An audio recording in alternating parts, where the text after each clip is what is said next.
남자의 수가 괜찮은데? 소리를 조금 크게 해주세요. 조절이 안 돼, 이게? 죄송합니다.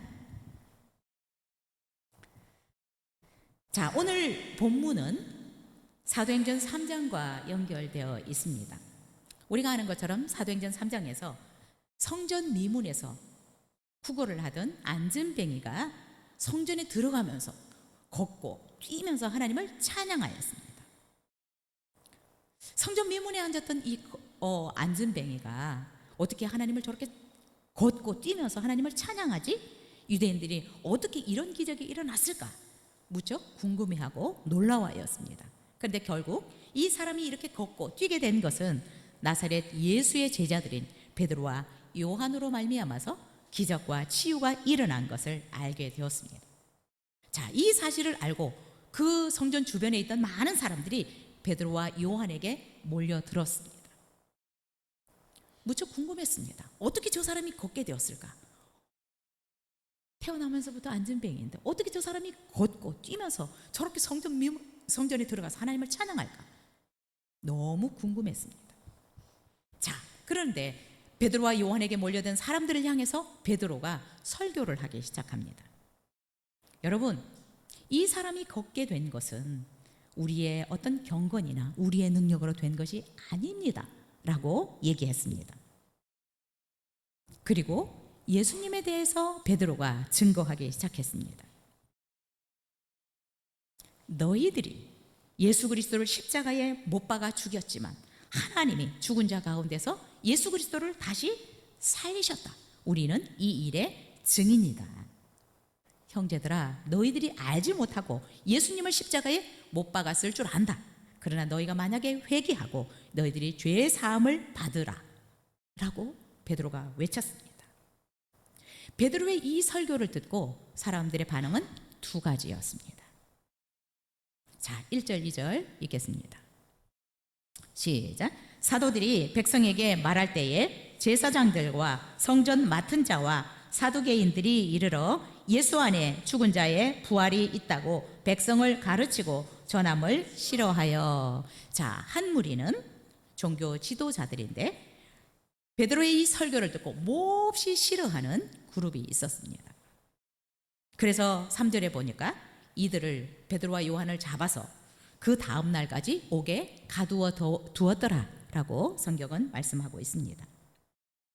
자, 또 한 무리는 4절입니다. 시작. 말씀을 들은 사람 중에 믿은 자가 많으니 남자의 수가 약 5천이나 되었더라.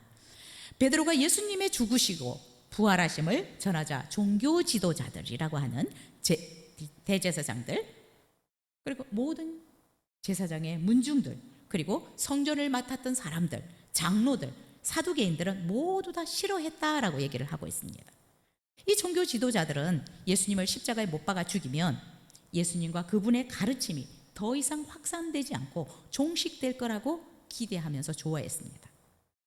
그런데 예수님의 제자들을 통해서 십자가에 죽으신 예수가 다시 살아났다라고 전하자 정말 이 종교 지도자들은 어쩌면 베드로와 요한을 죽이고 싶도록 싫었을 것이고 미웠을 것입니다.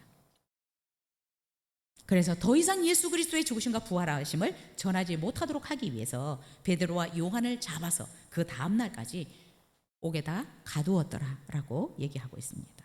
자, 그런데 베드로의 설교를 들었던 유대인들, 유대교를 믿었던 사람들의 반응은 너무나 의외의 반응이었습니다. 4절을 다시 읽겠습니다. 시작. 말씀을 들은 사람 중에 믿는 자가 많으니 남자의 수가 약 5천이나 되었더라. 베드로의 이 짧은 설교지만 이 설교를 듣고 그 하루에 회심한 사람들, 유대교에서 기독교로 개종한 사람들이 남자만 5천 명이 되었더라라고 얘기를 하고 있습니다. 여러분, 남자만 5천 명이었다면 여자들과 아이들을 포함하면 어느 정도 되겠습니까? 학자들은 10,000명 이상은 됐을 것이다 라고 추정합니다.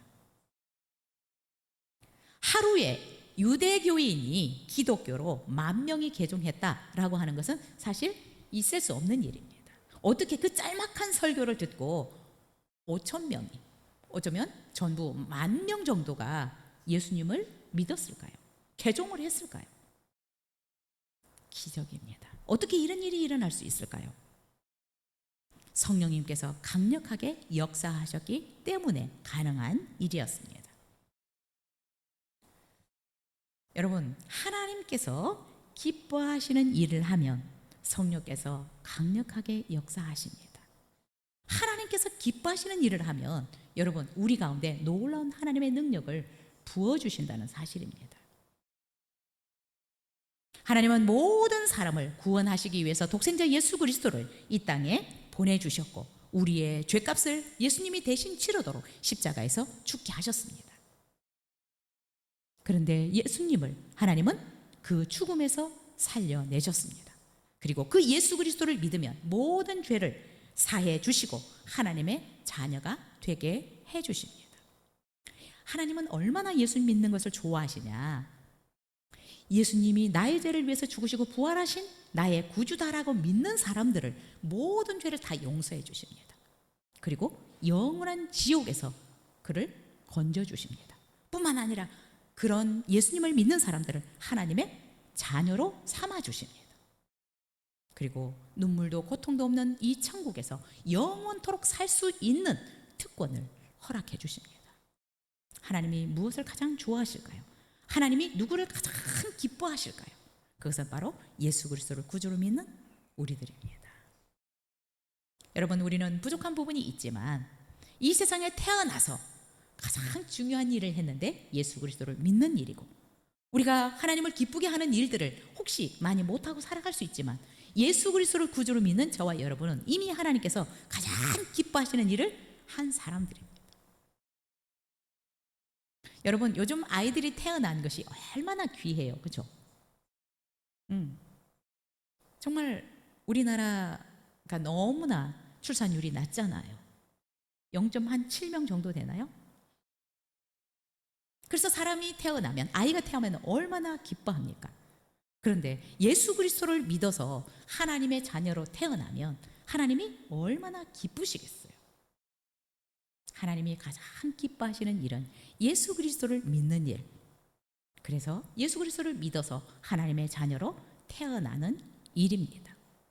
여러분, 우리는 어쨌든 부족함들이 있고 연약한 부분들이 있습니다. 그러나 하나님께서 가장 기뻐하시는 예수 그리스도를 믿은 자들이고, 또한 하나님께서 가장 기뻐하시는 일을, 예수 그리스도를 믿는 일을 한 사람들입니다. 우리가 좀 부족하지만 자부심을 가졌으면 좋겠습니다. 그래도 이 세상에 태어나서 하나님께서 가장 기뻐하시는 일을 했다.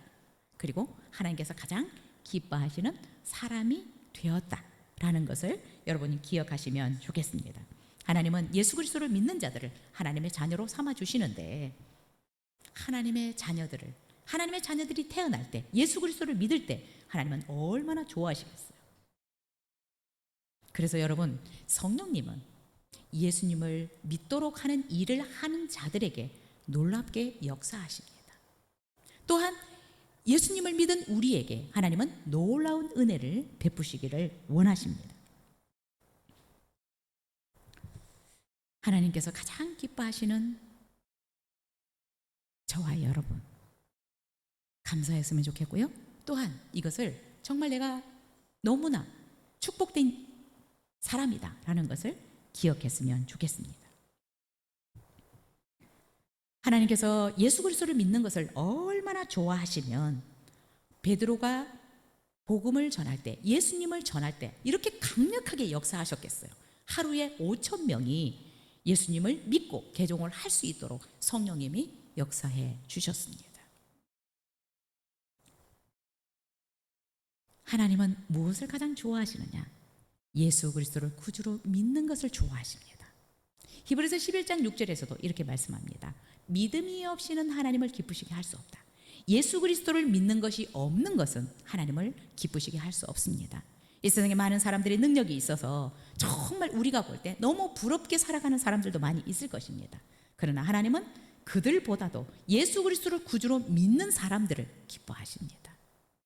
그래서 여러분, 이 세상을 창조하신 그 하나님이 가장 기뻐하시는 사람이 되었다는 것을 여러분도 기뻐하실 수 있었으면 좋겠습니다. 이 사실이 여러분들에게 믿어질 수 있었으면 좋겠습니다. 내가 이 세상에 태어나서 그래도 온 천지 만물을 창조하신 그분이 가장 기뻐하시는 사람이 되고 기뻐하시는 일을 했다라는 것을 여러분 아시고 자부심을 가질 수 있었으면 좋겠습니다. 그래서 하나님은 예수 그리스도를 믿은 우리를 택하신 족속이다 라고 말씀하고 있고요. 왕 같은 제사장들이다. 그리고 너희들은 나의 소유된 백성이다 라고 베드로전서 2장 9절을 통해서 베드로가 우리에게 얘기를 하고 있습니다. 여러분 예수 그리스도를 구주로 믿으시죠? 하나님께서 가장 기뻐하시는 사람들입니다. 그러나 우리는 여기에 머물러 있어서는 안 됩니다. 어린아이가 태어나지만 계속해서 성장해야 되는 것처럼 하나님은 우리를 예수 그리스도를 믿어서 하나님의 자녀로 태어난 것을 무엇보다 기뻐하시지만 이 상태에서 계속해서 머물러 있기를 원치 않습니다.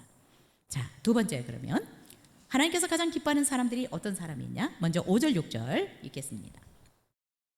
시작. 이튿날 관리들과 장로들과 서기관들이 예루살렘에 모였는데 대제사장 안나스와 가야바와 요한과 알렉산더와 및 대제사장의 문중이 다 참여하여.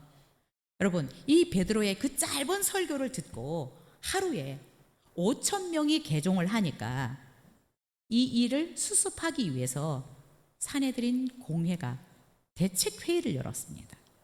자, 이 회의에 참석한 사람들을 5절 6절에서 거론을 하고 있습니다. 이튿날 관리들과 장로들과 서기관들이 예루살렘에 모였다. 거기에다가 대제사장 안나스와 가야바와 요한과 알렉산더와 및 대제사장의 문중이 다 참석했다.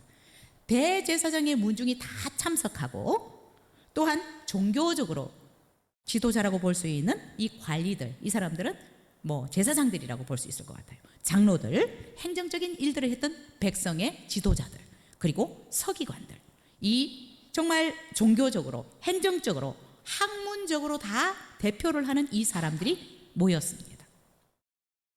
이 사람들은 유대 최고의 법정이라고 할 수 있는 산헤드린 공회원들이라고 할 수 있습니다. 70명 정도로 구성되어 있는 최고의 사람들이 이 일을 수습하기 위해서 모였습니다. 자, 7절을 같이 읽겠습니다. 시작. 사도들을 가운데 세우고 묻되 너희가 무슨 권세와 누구의 이름으로 이 일을 행하였느냐. 산헤드린 공회가 베드로와 요한을 가운데다가 세우고 다짜고짜 묻는 것입니다. 너희가 도대체 무슨 권세와 또 누구의 이름으로 이 일을 하였느냐. 베드로와 요한은 종교 지도자들도 아닙니다. 제사장 가문의 사람도 아닙니다. 백성의 지도자도 아닙니다. 서기관들처럼 학식이 있는 사람들도 아닙니다. 그런데 도대체 너희들은 무슨 권세로 또 도대체 누구의 이름으로 이 일을 하였느냐라고 신문을 바로 하고 있습니다. 절차도 밟지 않고.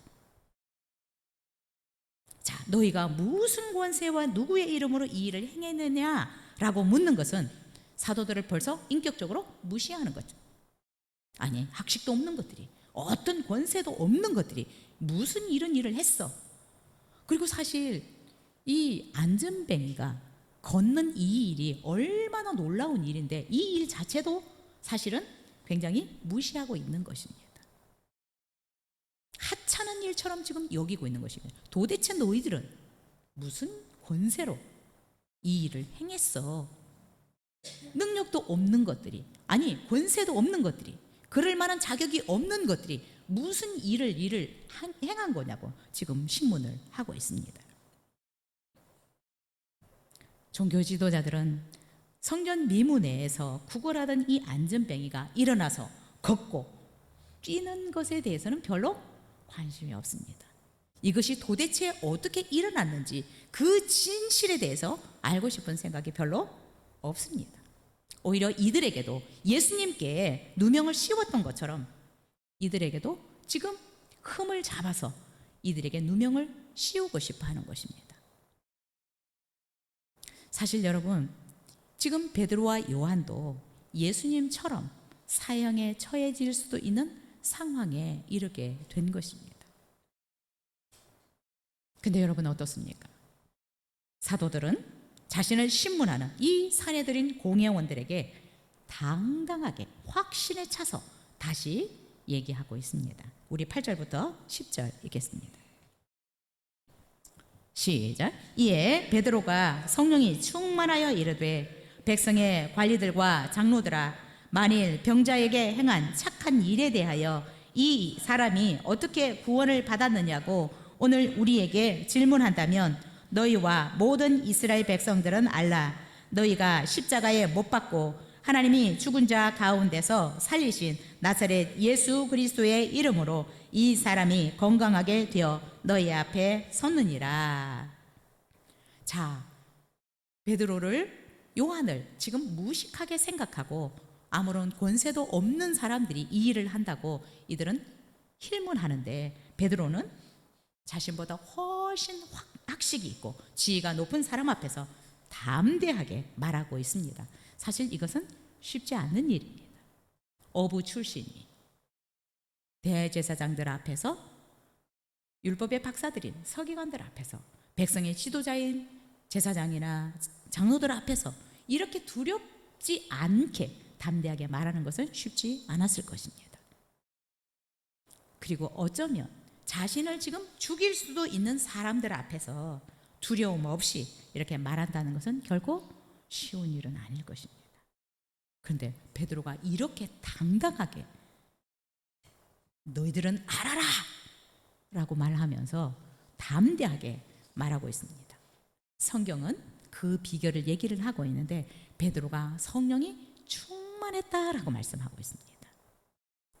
베드로가 이렇게 당당하게 종교 지도자들 앞에서, 어쩌면 자기를 죽일 수 있는 사람 앞에서 담대하게 예수님에 대해서 말하고 있는 것은, 전하고 있는 것은 하나님이 능력을 부어주셨기 때문이다 라고 말씀하고 있습니다. 하나님은 어떤 사람을 기뻐하시느냐? 예수 그리스도를 담대하게 전하는 사람들, 예수 그리스도의 복음을 전하는 사람들을 기뻐하십니다. 무엇을 통해서 그렇게 말할 수 있습니까? 능력을 부어주시는 것을 보면 알 수 있습니다. 하나님은 하나님께서 기뻐하시는 일을 하는 사람들에게 능력을 부어주십니다. 그것을 우리는 다른 말로 기름 부어주신다라는 용어로도 말하고 있습니다. 베드로가 복음을 전했을 때 5천 명이 개종을 할 수 있도록 한 것은 하나님께서 베드로에게 성령의 충만함을, 성령의 능력을 부어주셨기 때문이다. 성경은 얘기를 하고 있습니다. 성령으로 충만한 것은 하나님께서 기뻐하시는 일을 하기 때문에 그 일을 능력 있게 할 수 있도록 능력을 막 부어주신 것입니다. 그래서 어부 출신, 가방끈도 짧은 사람이 율법의 박사들 앞에서 담대하게 얘기를 하고 있습니다. 근데 여러분, 베드로가 성령이 충만해져서 사도행전 2장에 성령의 충만함을 받고 나서 베드로가 이렇게 학식 있는 사람인 줄 몰랐어요. 하나님께서 지혜와 계시의 영을 부어주시니까 구약이 막 뚫려지기 시작했어요. 구약이 그동안에 깨달아지지 않았던 말씀들이 깨달아지기 시작합니다. 그래서 얼마나 유창하게 2장에 성령의 충만함을 받고 나서 설교를 하는지 몰라요. 여러분, 하나님께서 기뻐하시는 일을 하면 기름 부어주십니다. 능력을 부어주십니다. 여러분이 정말 여러분이 하는 일에 하나님의 능력이 부어지시기를 원하십니까? 그러면 여러분이 하는 일을 통해서 하나님이 기뻐하시는 일을 하려고 해보십시오. 그러면 하나님의 능력이 부어지십니다. 베드로는 신문하는 이 종교 지도자들이 놀랄 정도로 논리적으로 그리고 분명하고 확신에 차서 설교를 합니다. 베드로가 굉장히 무식한 줄 알았는데 이 종교 지도자들도 깜짝 놀랐어요. 베드로가 얘기합니다. 9절 10절에서 이 안진뱅이가 늘 미문에서 구걸하던 이 안진뱅이가 걷게 된 것을 내가 너희들에게 설명하겠다. 이 병자에게 행한 것은, 내가 이 병자에게 행한 것은 착한 일이다. 너희들은 지금 나를 꼬투리 잡아서 나를 악한 사람으로 취급하려고 하는데, 내가 이 일을 한 것은 착한 일이다. 누구에게도 손해를 보게 한 것이 아니다. 누구에게도 피해를 주지 않은 일이다. 그리고 안진뱅이 자신에게도 선한 행위를 한 것이다, 내가, 라고 베드로가 지금 설교하고 있습니다. 하나님의 능력이 부어지니까 이게 해석이 되는 거예요. 어떻게 이 일이 일어났는지, 여러분, 우리가 하나님의 능력을 눈앞에서 보고도 이게 해석이 안 되면 이렇게 논리적으로 설명할 수가 없어요. 근데 베드로에게 성령의 능력이 부어지니까 이 일이 어떻게 되었는지 그 종교 지도자 앞에서 설명을 할 수 있는 것입니다. 이 일은 착한 일이다. 너희들이 생각하는 것처럼 악한 일이 아니다라는 것입니다. 그리고 결국은 안진뱅이를 내가 섬기는 일을 한 것이다 라고 지금 얘기하고 있습니다. 그리고 이 병자가 걷게 된 것은 내 능력이 아니다라고 베드로는 분명하게 얘기합니다. 너희들이 십자가에 죽인 예수 그리스도, 그러나 하나님이 다시 살리신 예수 그리스도의 이름으로 이 사람이 걷게 된 것이다 라고 강조하고 있습니다. 베드로는 예수 그리스도께서 정말 십자가에서 죽으셨지만 다시 사신 이 예수 그리스도의 이름이 이 사람을 걷게 한 것이다 라고 지금 설명하고 있는 것입니다. 우리 10절을 읽겠습니다. 시작. 너희와 모든 이스라엘 백성들은 알라. 너희가 십자가에 못 박고 하나님이 죽은 자 가운데서 살리신 나사렛 예수 그리스도의 이름으로 이 사람이 건강하게 되어 너희 앞에 섰느니라. 너희와 모든 이스라엘 백성들은 알라. 베드로 멋있지 않아요? 종교 지도자들 앞에, 예수님을 십자가에 못 박았던 대제사장 문중 앞에서 너희와 모든 이스라엘 백성들은 알아라. 너희가 십자가에 못 박고 하나님이 죽은 자 가운데서 살리신 나사렛 예수 그리스도의 이름으로 이 사람이 지금 건강하게 되어서 걷고 뛰고 하나님을 찬송하고 있는 것이다 라고 베드로가 설명하고 있습니다. 성령의 능력이 부어지면 우리가 이해할 수 없었던 이 상황들이 해석이 됩니다. 하나님은 어떤 사람을 기뻐하실까요? 하나님을 전하는, 예수 그리스도를 전하는 사람들을 기뻐하십니다. 여러분, 여러분이 일을 하든 공부를 하든 여러분이 무엇을 하든 하나님을 기쁘시게 하고 하나님을 전하기 위해서 그 일을 한다면 여러분에게 지혜가 부어질 것이고 여러분에게 능력이 부어질 것입니다. 여러분, 사업하시는 분들도 보면 정말 하나님의 사랑을 전하고 예수 그리스도를 전하기 위한 목표로 일하는 사람들은 하나님이 복을 부어주시기 시작하십니다.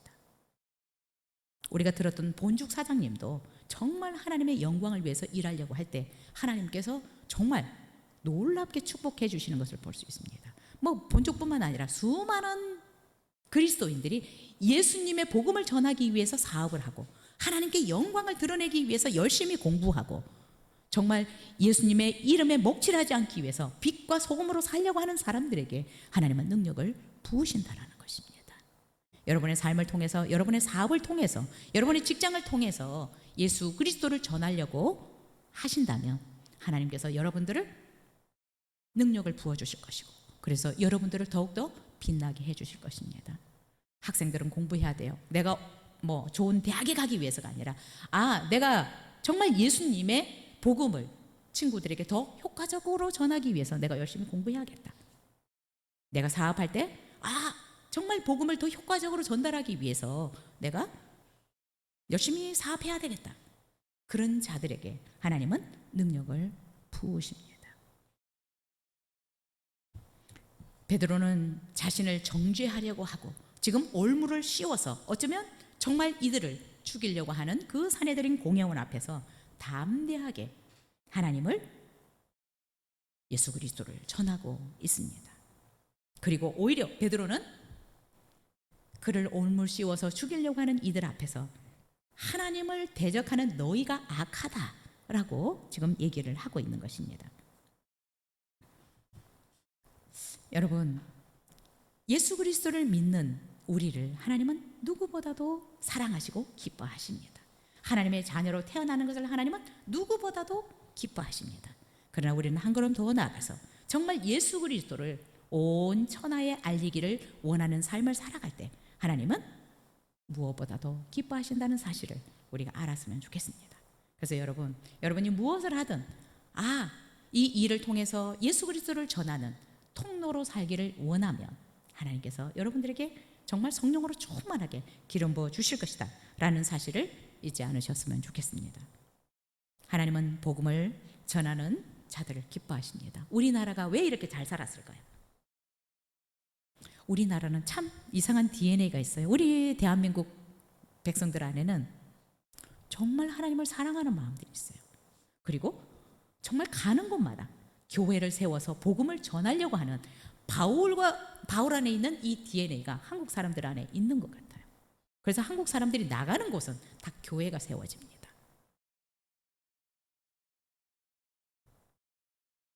여러분, 하나님께서 가장 기뻐하시는 사람들이 되었습니다. 예수 그리스도를 믿음으로 말미암아 이제는 한 걸음 더 나아가서 예수 그리스도를 전하려고 하는 우리가 되었으면 좋겠습니다. 하나님은 이렇게 복음을 전하려고 열심히 공부하고 열심히 일하고 열심히 사업하는 자들에게 하나님은 능력을 부어주시고 기적을 베풀어 주실 것이고 또한 이 복음을 전할 수 있는 필요한 재정들, 능력들 부어주실 것이라고 믿습니다. 베드로는 무엇보다도 왜 자신이 이렇게 예수 그리스도를 전하는지에 대해서 11절, 12절을 통해서 분명하게 얘기하고 있습니다. 11절, 12절 같이 읽겠습니다. 시작. 이 예수는 너희 건축자들의 버린 돌로서 집 모퉁이의 머릿돌이 되었느니라. 다른 이로서는 구원을 받을 수 없나니 천하 사람 중에 구원을 받을 만한 다른 이름을 우리에게 주신 일이 없음이라 하였더라. 여러분, 베드로가 왜 이렇게 자기가 어쩌면 이 종교 지도자 앞에서 죽을 수도 있는데 이렇게 담대하게 얘기할까요? 예수 그리스도만이 유일한 구원의 주가 되시기 때문에 그렇습니다. 오직 예수 그리스도를 통해서만 구원을 받을 수 있기 때문에 그렇습니다. 유대인들은 예수님을 무가치하게 여겨서 십자가에 못 박아 죽였지만 정말 버렸지만 그러나 예수 그리스도는 모퉁이 돌이 이 건물의 가장 요긴한 모퉁이 돌이 되었느니라 라고 말씀하고 있습니다. 예수 그리스도는 유일한 구원자이십니다. 여러분 혹시 이런 말 들어보셨어요? 평생 동안 불교를 믿었던 절에 다녔던 사람이 나는 죽으면 천국에 갈 수 있다 라고 말한 사람 봤습니까? 평생 동안 알라 악발라 했던 무슬림들이 자기가 죽으면 나는 천국 간다라고 확신에 찬 사람들을 보았습니까? 여러분, 전 한 사람도 못 봤어요. 예수 그리스도 외에 다른 종교를 믿었던 사람들이 죽음에 대해서 전혀 두려움이 없이 나는 죽어도 천국 갈 수 있다라고 말하는 사람을 아무도 못 본 것 같아요.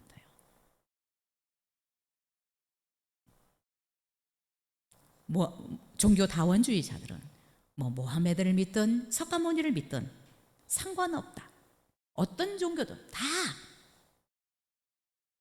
한 길을 갈 수 있다라고 이야기를 하지만 베드로를 통해서 4장 12절에서 분명하게 말씀하고 있습니다. 다른 이로서는 구원을 받을 수 없나니 천하 사람 중에 구원을 받을 만한 다른 이름을 주신 일이 없습니다 라고 말씀을 하셨습니다.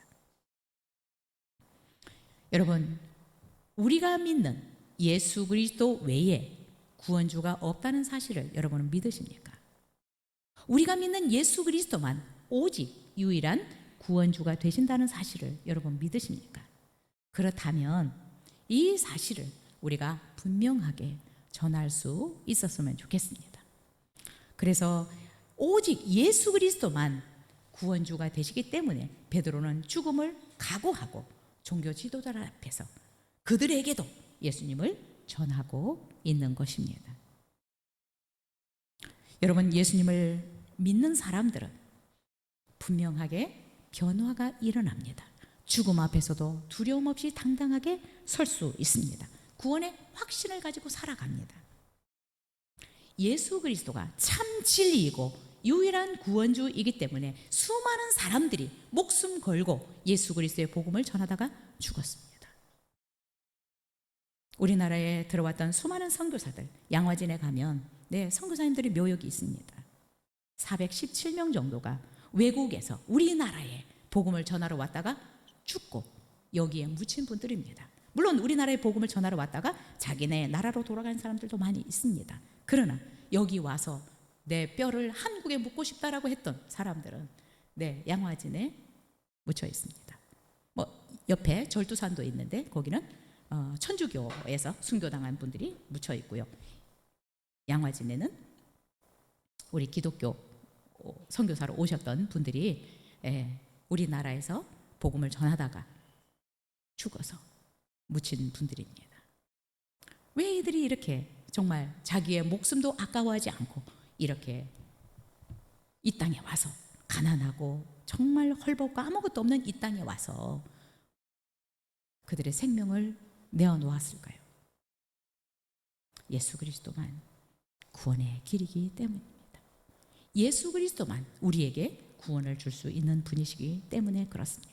그래서 어떤 선교사님은 이렇게 고백했습니다.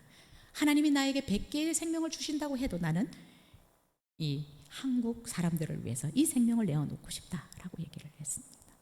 그래서 몇 대째 예수님을 전하다가 함께 묻힌 사람들이 있습니다. 예수 그리스도는 유일한 구원주이십니다. 이 사실을 우리가 안다면 힘있게 이 사실을 알릴 수 있었으면 좋겠고요. 이 사실을 또한 하나님께서 가장 기뻐하신다는 사실을 우리가 잊지 않으셨으면 좋겠습니다. 여러분, 6월 2일은 우리 4주년이 되는 주일입니다. 이 일들에 우리도 기쁨으로 참여할 수 있었으면 좋겠고요. 우리 교회를 세우신 목적이 예수 그리스도의 복음을 증거해서 정말 구원받지 못한 사람들이 구원받도록 하기 위해서 이 교회를 세우셨는데 이 일에 우리 모두가 함께 참여할 수 있었으면 좋겠고요. 다음 주에는 여러분들이 꼭 한 명씩 초청해서 오실 수 있었으면 좋겠습니다. 자, 소리가 들리는 거 맞아요? 지금? 들리세요? 지금 이렇게 조금 분위기가 지금 핸드폰이 켜져 있는 분, 뭔가 소리가 나고 있는 분이 있다라고 얘기를 하는데 확인하셔서 꺼주시면 좋을 것 같아요.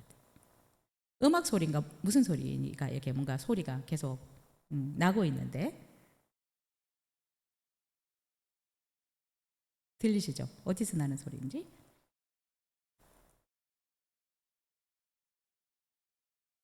밖에. 밖에서 오는 거예요?